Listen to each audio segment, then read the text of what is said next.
എന്നാൽ ക്രിസ്തു നിദ്ര കൊണ്ടവരിൽ ആദ്യഫലമായി മരിച്ചവരുടെ ഇടയിൽ നിന്നും ഉയർത്തിരിക്കുന്നു. മനുഷ്യൻ മൂലം മരണമുണ്ടാകിയാൽ മരിച്ചവരുടെ പുനരുത്ഥാനവും മനുഷ്യൻ മൂലമുണ്ടായി. ആദാമിൽ എല്ലാവരും മരിക്കുന്നതുപോലെ ക്രിസ്തുവിൽ എല്ലാവരും ജീവിക്കപ്പെടും. So you see, just as death came into the world through a man, Adam, now the resurrection from the dead has begun through another man, Christ.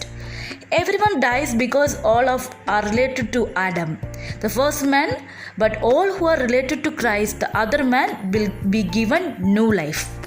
ഇന്ന് ഈസ്റ്റർ ഞായർ. കർത്താവായ യേശു ക്രിസ്തുവിനെയാണോ കള്ളനായ ബാറാബായെ ആണോ വേണ്ടതെന്ന് ചോദിക്കുമ്പോൾ യേശുവിനെ ക്രൂശിക്കുക, ബാറാബായെ വിട്ടുതരിക എന്ന് ജനസമൂഹം ആർത്തുവിളിച്ചു.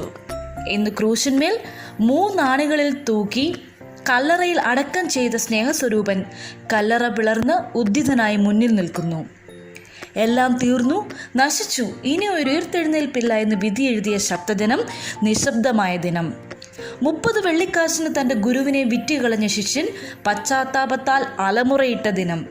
എൻ്റെ ദൈവമേ, എൻ്റെ ദൈവമേ, നീ എന്തിനെന്നെ കൈവിട്ടു എന്ന് ചങ്കുപിടയുന്ന വേദനയോടെ യേശു തമ്പുരാൻ നിലവിളിച്ചതിന് ഉത്തരം കൊടുത്ത ദിനം. മരണം അവസാനമല്ല.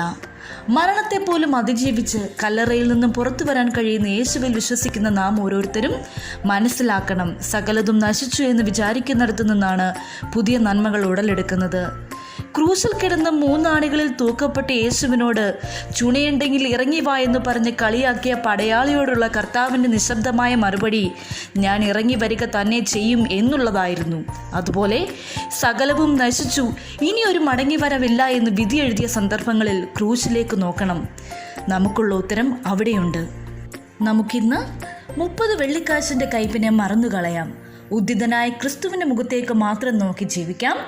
Go forward and B grateful.